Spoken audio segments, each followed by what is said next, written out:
तो बता दें आपको कि नर्मदापुरम में पीएम मोदी की जनसभा जहां पर संबोधित कर रहे हैं प्रधानमंत्री मोदी। बेहद खास हो जाता है इतने कम समय में लगातार प्रधानमंत्री मोदी का यहां पर आना। मिशन एमपी लगातार प्रधानमंत्री मोदी की ओर से जारी यहां पर देखने को मिल रहा है। एक के बाद एक कई यहां पर दौरे प्रधानमंत्री मोदी के। नर्मदा मैया की, नर्मदा मैया की।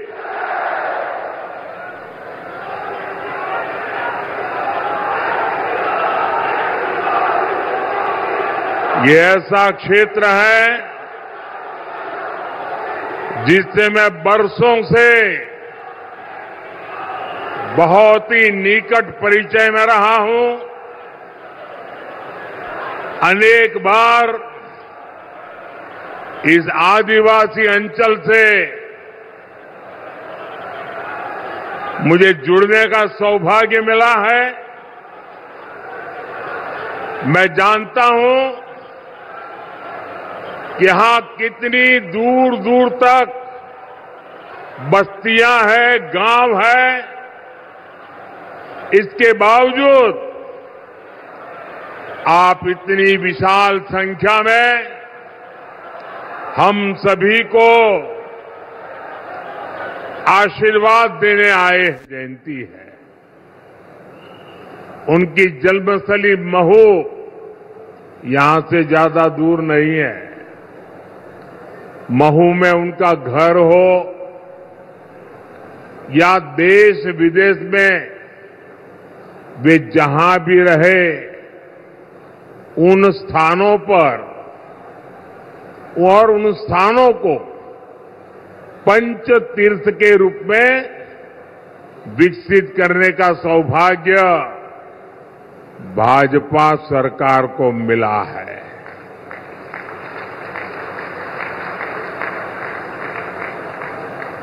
जो सम्मान कांग्रेस पार्टी ने उनको कभी नहीं दिया, वो सम्मान करने का सौभाग्य हमें मिला है। और कांग्रेस जैसी पार्टियों ने हमेशा बाबा साहब को अपमानित करने का ही काम किया है। बाबा साहब ने जो संविधान बनाया है, उसके कारण ही आज गरीब मां का ये बेटा मोदी आपसे तीसरी बार सेवा का आशीर्वाद मांग रहा है।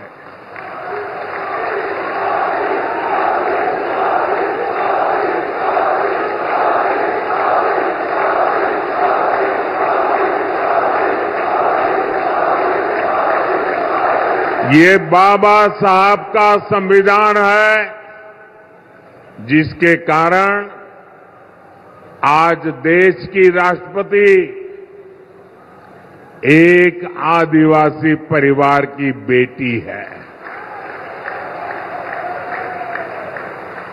जिस समाज को सबसे अंत में पूछा गया, जिसको वंचित रखा गया, उस समाज की बेटी आज देश की राष्ट्रपति के रूप में पहली नागरिक है।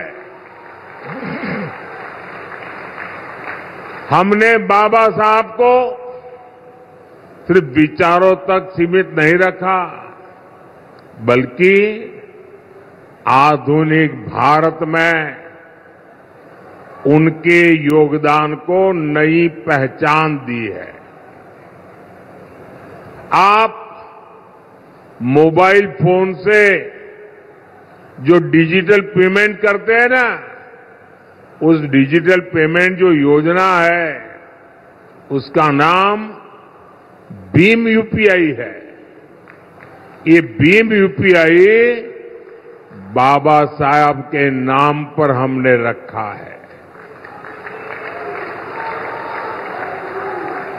भाइयों और बहनों, देश की आजादी में और राष्ट्र निर्माण में आदिवासी समाज का बहुत समृद्ध योगदान रहा है। इस मिट्टी ने तो गौंड वंश के राजा विभूति सिंह के रूप में एक महान स्वतंत्रता सेनानी देश को दिया है। यहां मेरी साथियों से प्रार्थना है कि अब मैदान में जगह नहीं है। कृपा करके आप थोड़ा संयम बरतिए। आप आगे नहीं आ पाएंगे। मुझे क्षमा कीजिए, आप में से बहुत लोग हैं जो मुझे देख नहीं पा रहे हैं। मैं इसके लिए आपकी क्षमा मांगता हूं, लेकिन मैं आपसे प्रार्थना करता हूं, मेरी आवाज आप तक पहुंच रही है। कृपया आप आगे आने की कोशिश मत कीजिए, जगह नहीं है और ज्यादा भीड़ होगी, किसी को चोट लग जाएगी भैया। और आपको चोट लगना मतलब मुझे चोट लगना होता है।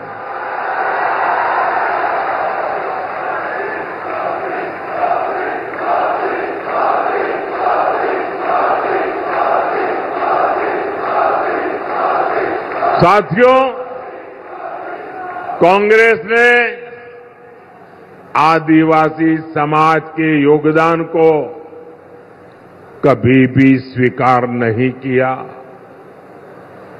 भगवान बिरसा मुंडा के जन्म दिवस को राष्ट्रीय जनजातीय गौरव दिवस के रूप में घोषित करने का सौभाग्य भी बीजेपी की सरकार को मिला है। साथियों, कमाल देखिए, आजादी के अनेक दशक तक कांग्रेस के एक ही परिवार ने सीधे या रिमोट कंट्रोल से सरकार चलाई है। इसी परिवार ने देश में आपातकाल इमरजेंसी लगाई थी। कांग्रेस ने देश भर में लोकतांत्रिक सरकारों को जब मर्जी तब उसे पत्ते की महल की तरह गिरा देते थे। कांग्रेस ने अपने हिसाब से इतिहास को तोड़ा मरोड़ा और मर्जी मुजब लिखवाया और खुद का ही महिमा मंडन करवाया। कांग्रेस की माने तो तब लोकतंत्र ठीक चल रहा था, फल फूल रहा था, ऐसे वो मार रहे गप्पे। लेकिन जैसे ही गरीब घर का बेटा प्रधानमंत्री बना तो कांग्रेस अफवाह फैलाने लगी कि मोदी आया है, संविधान और लोकतंत्र पे खतरा हो जाएगा। ये कांग्रेस वाले आपको पता नहीं है, ये बाबा साहब का संविधान है ना, उसके कारण तो मोदी यहां पहुंचा है।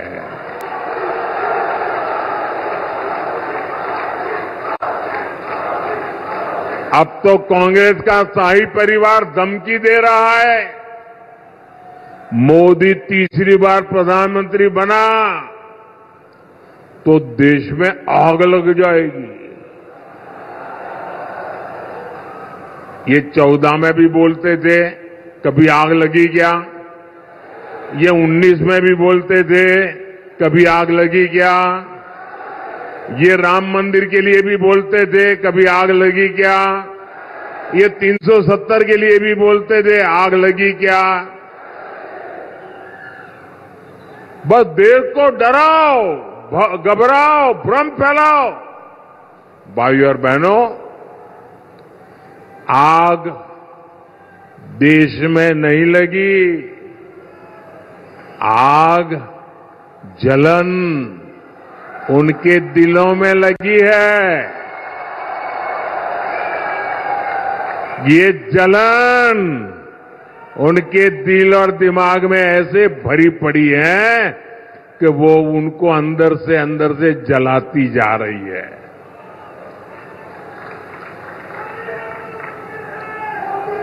और ये जलन भी मोदी के कारण नहीं है, ये जलन 140 करोड़ देशवासियों का मोदी के प्रति प्रेम के कारण है। वो ये प्रेम भी सहन नहीं कर पा रहे। भाइयों बहनों, ये लोग 10 साल से सत्ता से बाहर है।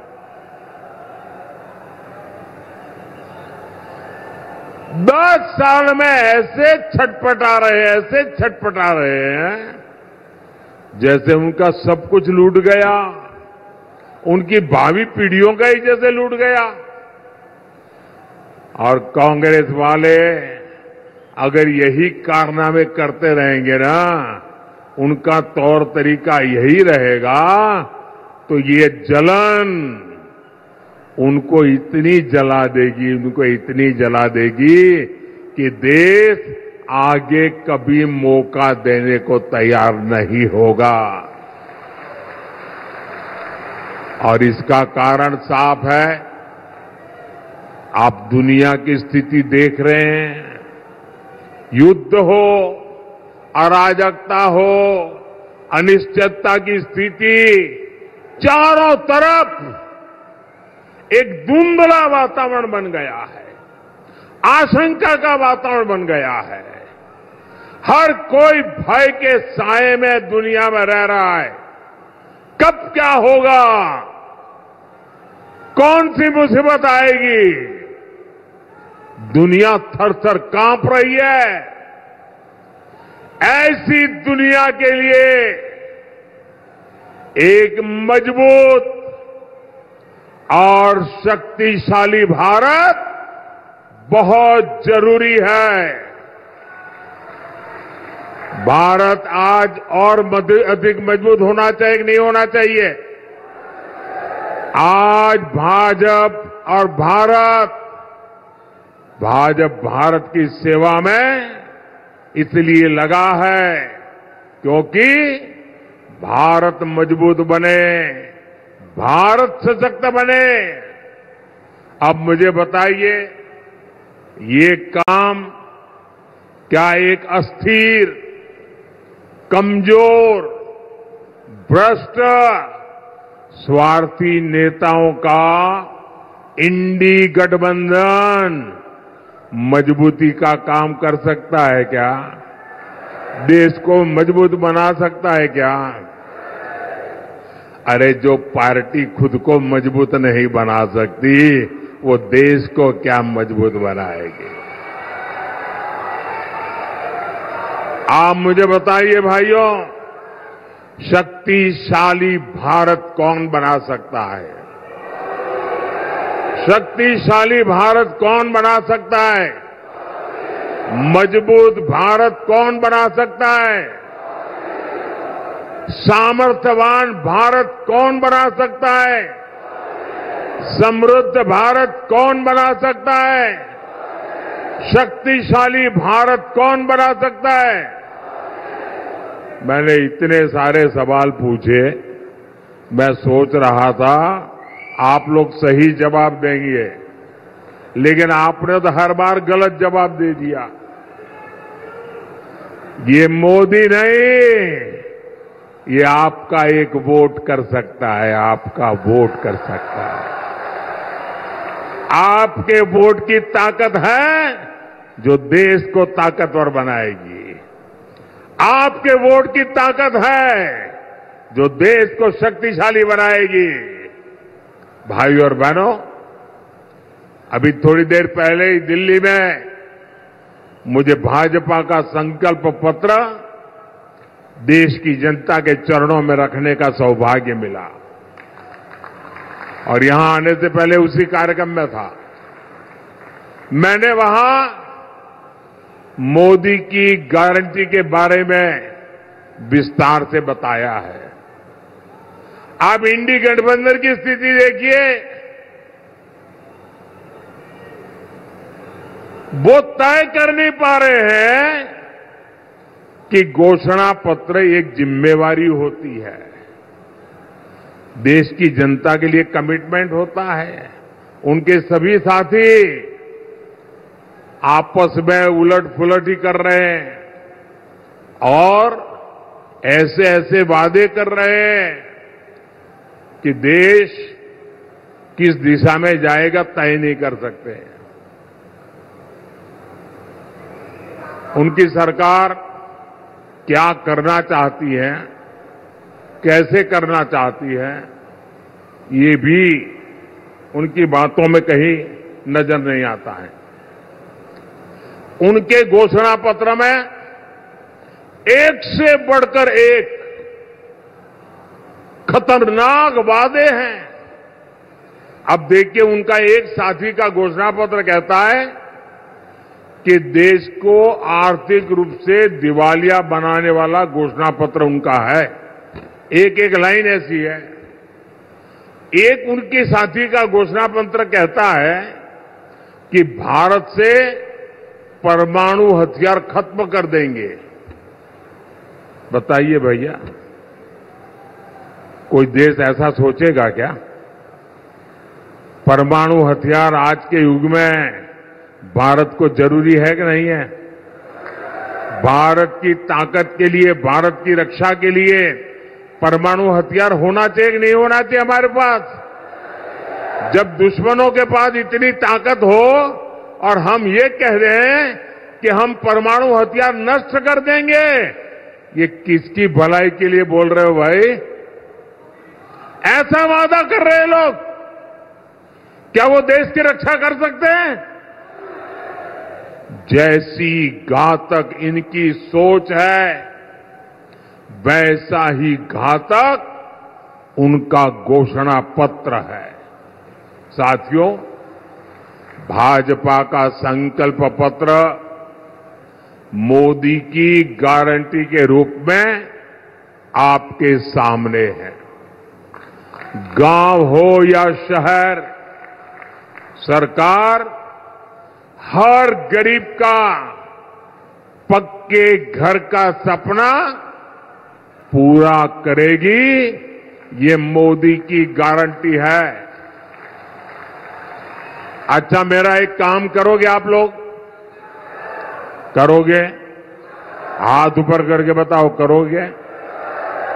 देखिए, इस बार चुनाव में आप जहां भी जाए तो आप सभी लाभार्थियों को मिलेंगे। हो सकता है एक गांव में 30-40 लोगों का घर बन गया हो, लेकिन अभी भी 1-2 लोग छूट गए हो।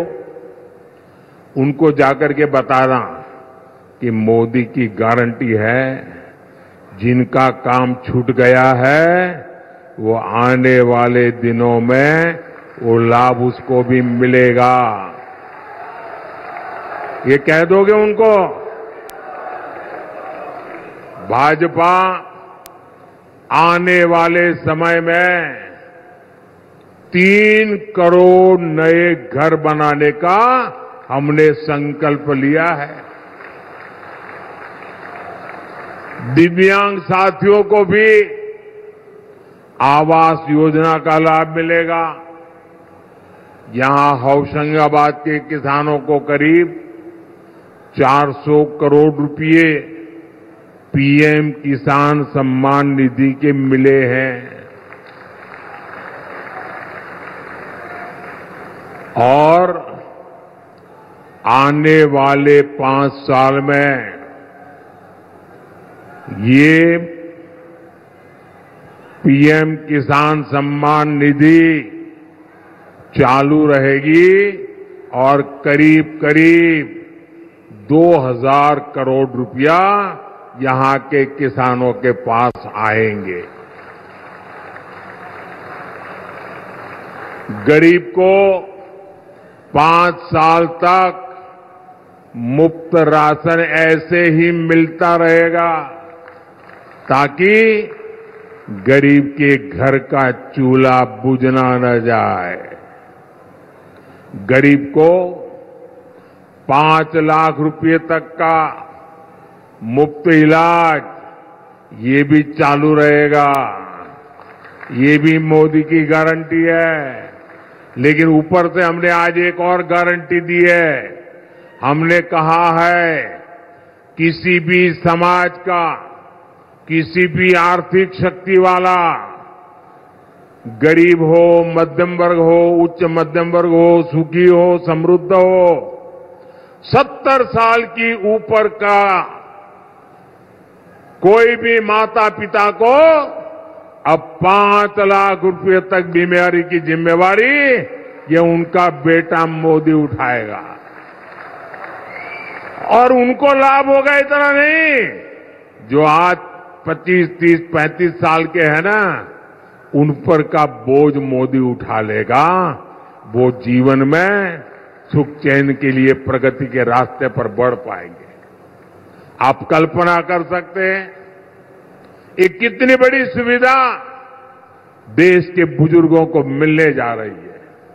साथियों, मोदी ने 3 करोड़ बहनों को लखपति दीदी बनाने की गारंटी दी है।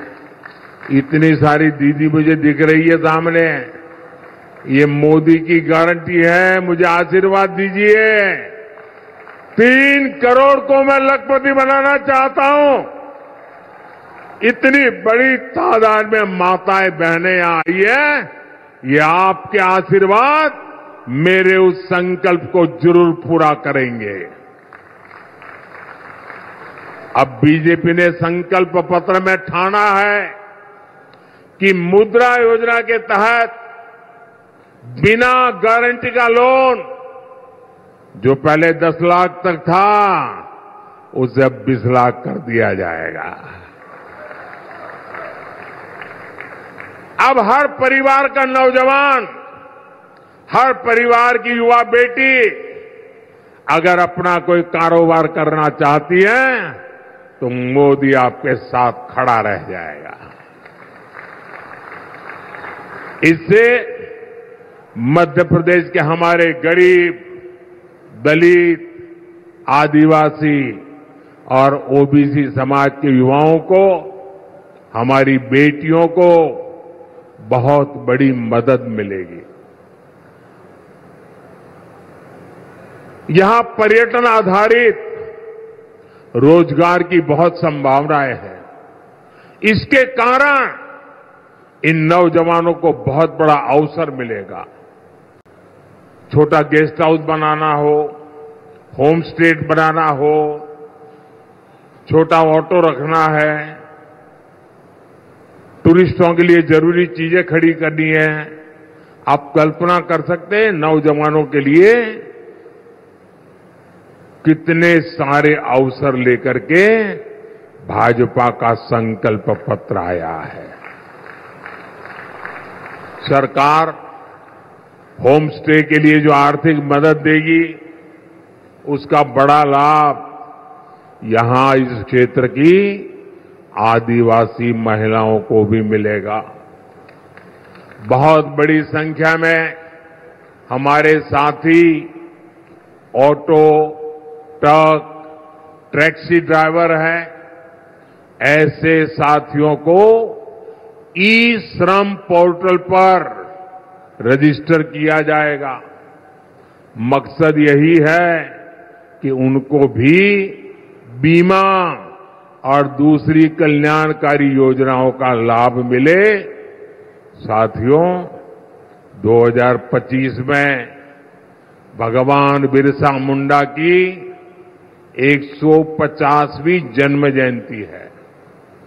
बीजेपी ने संकल्प लिया है कि 2025 वर्ष को जनजातीय गौरव वर्ष के रूप में मनाया जाएगा। आदिवासी कला संस्कृति से जुड़ी विरासत को समृद्ध करने के लिए फंड बढ़ाया जाएगा।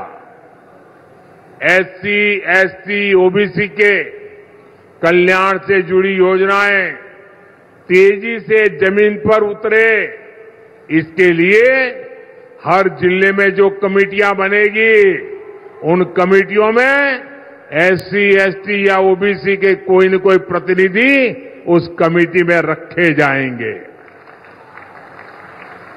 एकलव्य मॉडल स्कूलों की संख्या 750 तक पहुंचाने के लिए तेजी से काम किया जाएगा।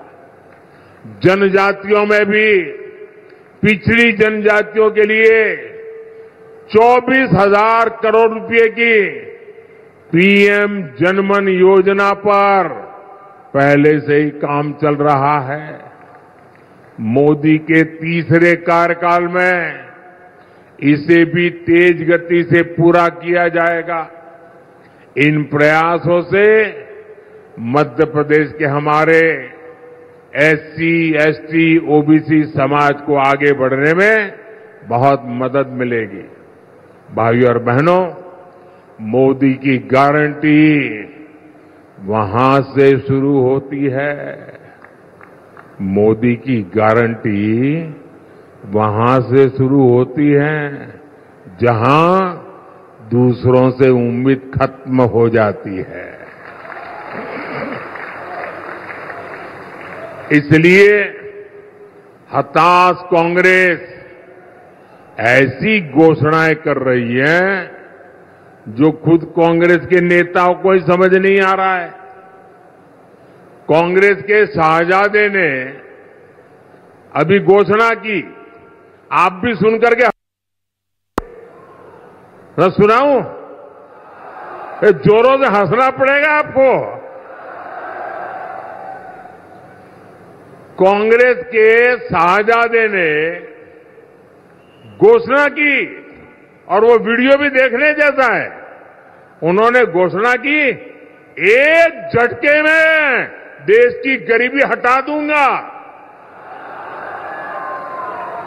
अब बताओ भाई, हंसी आएगी कि नहीं आएगी? आप हैरान हो गए कि नहीं हो गए? ऐसे लोगों पर कोई भरोसा करेगा क्या? अरे देश पूछ रहा है, आखिर ये शाही जादूगर इतने बरसों तक कहां छुपा था? 50 साल पहले इनकी दादी ने देश से गरीबी हटाने की घोषणा की थी। 50 साल हो गए। 2014 से पहले 10 साल तक इन्होंने रिमोट से सरकार चलाई और कह रहे हैं कि अब बस इनको एक झटके वाला मंत्र मिल गया है। ये झटके वाला मंत्र लाए कहां से? मुझे बताइए, ये गरीबों की मजाक है कि नहीं है? ये गरीबों का अपमान है कि नहीं है जी? ये झटके से गरीबी दूर होती है क्या? ये क्या बोल रहे हैं जी? उन पर कोई भरोसा करेगा क्या? ऐसे दावे करते हैं और इसी के कारण ये हंसी के पात्र बन जाते हैं। देश उनको गंभीरता से नहीं लेता है। भाइयों बहनों, आपने मुझे बहुत निकट से देखा है। दिन रात मैं क्या कर रहा हूं, क्यों कर रहा हूं, कैसे कर रहा हूं, किसके लिए कर, सब बराबर देखा है ना मुझे। लगातार आप देख रहे हैं ना। आपको विश्वास हो गया है कि मोदी का अपना कोई सपना नहीं है।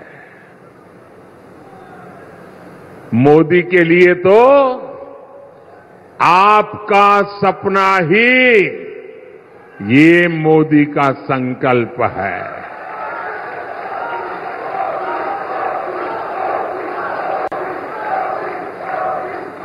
मैं आपके लिए ही पैदा हुआ हूं। आप सभी, ये पूरा देश मेरा भारत ही मेरा परिवार है। और इसलिए आज चारों तरफ चौड़ी सड़कें बनाई जा रही है। यहां अनेक रेलवे स्टेशनों का आधुनिकीकरण हो रहा है। मेडिकल कॉलेजों की संख्या 10 साल में दोगुनी हो चुकी है। कोशिश यही है कि आपको मुश्किलें न हो, आपको असुविधा न हो। लेकिन मैं कहता हूं, आप लोग कहते हैं कि यार मोदी तो बहुत काम करता है, मोदी ने बहुत काम किया, ये किया, ये किया, ये किया, ये किया, सब बोलते हैं। ये भी बोलते हैं, आप भी बोलते हैं। लेकिन मोदी क्या बोलता है? मोदी कहता है इतना सारा किया है, लेकिन ये तो ट्रेलर है, ट्रेलर।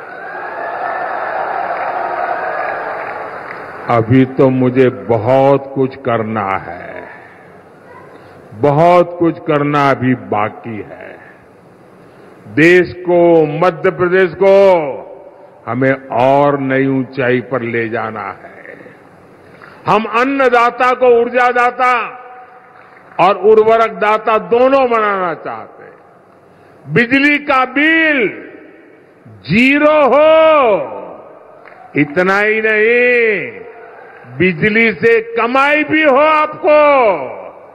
इसके लिए पीएम सूर्य घर मुफ्त बिजली योजना हम आपके घर घर पहुंचाने के लिए काम करना चाहते हैं।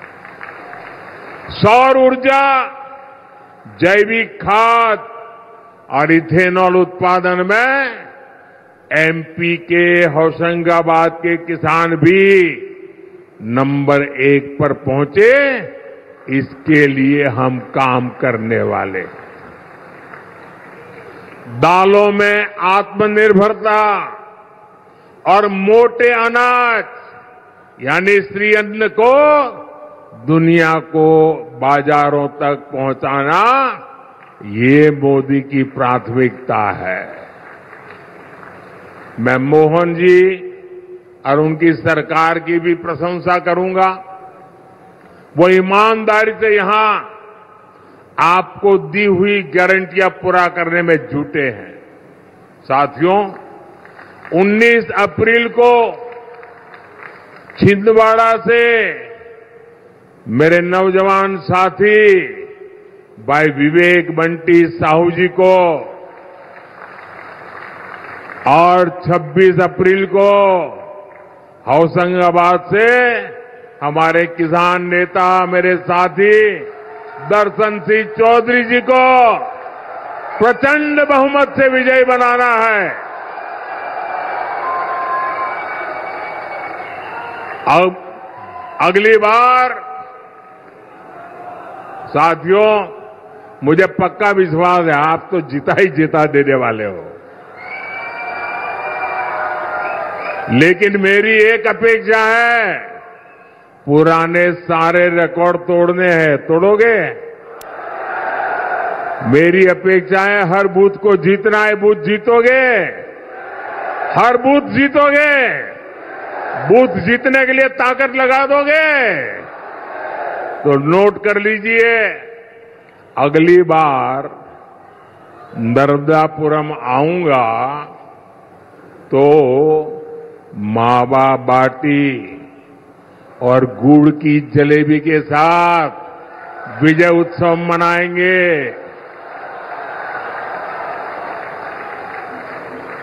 रामनवमी आने वाली है। राम मंदिर निर्माण होने के बाद इस बार की रामनवमी बहुत महत्व है, विशेष है।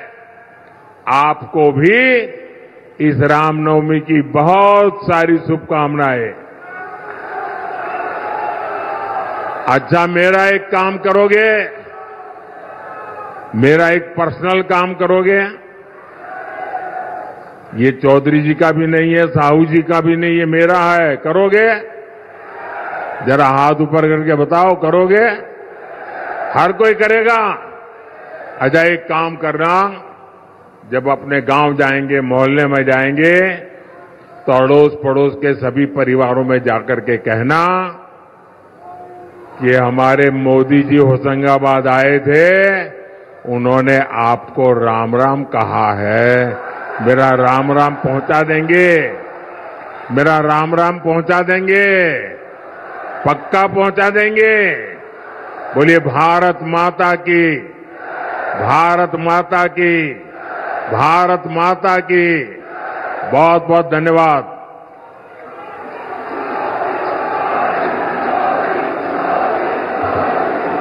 धन्यवाद आदरणीय प्रधानमंत्री जी। देश के जननायक आदरणीय श्री नरेंद्र मोदी जी का हम हृदय की गहराइयों से अभिनंदन, स्वागत, वंदन, अभिनंदन करते हैं। माननीय मोदी जी का सपना राष्ट्र सर्वोपरि, जातिवाद परिवारवाद से दूर, भारत माता की आरती, भारतीय जनता पार्टी एक सपना, एक 21वीं सदी की महान पार्टी के रूप में आधुनिक तकनीक से सुसज्जित भारतीय जनता पार्टी में हम सभी कृतज्ञता ज्ञापित करते हैं। दोनों हाथ उठाकर आदरणीय प्रधानमंत्री जी का अभिवादन करते हैं मां नर्मदा के जय घोष से। हर हर नर्मदे हर।